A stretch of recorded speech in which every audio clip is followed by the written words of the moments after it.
ഇന്നത്തെ recipe nice പത്തിരിയാണ്.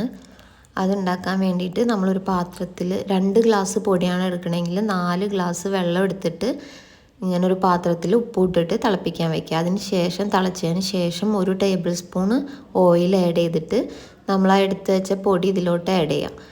എന്നിട്ട് നന്നായിട്ട് മിക്സ് ചെയ്യാം. ഇതുപോലെ ഇരിക്കും മിക്സ് ചെയ്ത് കഴിഞ്ഞാൽ. എന്നിട്ടൊരു പാത്രത്തിലോട്ട് മാറ്റിയിട്ട് നമ്മൾ ചൂട് തണുക്കാൻ വേണ്ടി വെക്കുക. ചൂട് നന്നായി തണുക്കരുത്. കൈ കൊണ്ട് കുഴയ്ക്കാൻ പറ്റുന്ന പാകമുള്ള ചൂടാവുമ്പോൾ നമ്മൾ നന്നായിട്ട് കുഴയ്ക്കുക. എന്നിട്ട് ചപ്പാത്തി മാവുണ്ടല്ലോ അതേപോലെ സോഫ്റ്റായിട്ട് കുഴയ്ക്കുക. എന്നിട്ട് ഇതുപോലെയുള്ള ബോൾസാക്കി വയ്ക്കുക.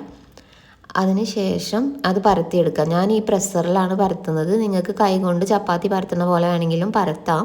ഈ പ്രസ്സിൽ പരത്തുമ്പോൾ എളുപ്പതായി കിട്ടും. ഇതേപോലെ റൗണ്ടായി നൈസായിട്ടുള്ള പത്തിരി കിട്ടും.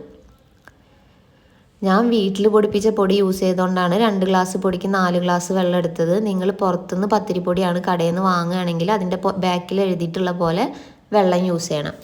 അതായത് ഓരോ പത്തിരിക്കും ഓരോ പത്തിരിപ്പൊടിയുടെ ഇതനുസരിച്ച് വെള്ളത്തിൻ്റെ അളവ് വ്യത്യാസം ഉണ്ടാവും.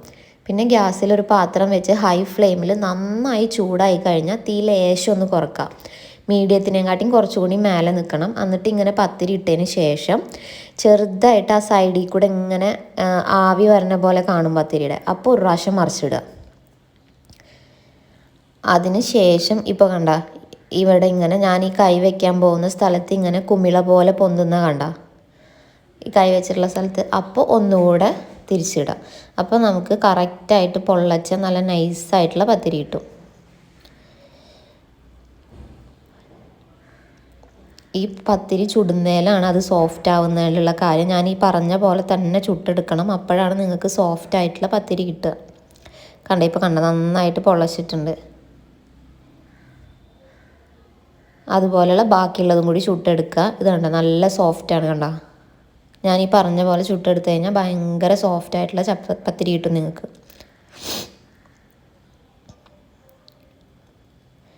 അപ്പോൾ അതിങ്ങനെ സെൻറ്ററിൽ നിന്ന് പൊളിച്ച് കഴിഞ്ഞാൽ അതിൻ്റെ സെൻറ്ററെല്ലാം കാണുന്നുണ്ട്. നന്നായിട്ട് പൊട്ടി പിടിക്കാണ്ടൊക്കെ കറക്റ്റായിട്ട് പൊള്ളച്ചുള്ള ഇത് കിട്ടും.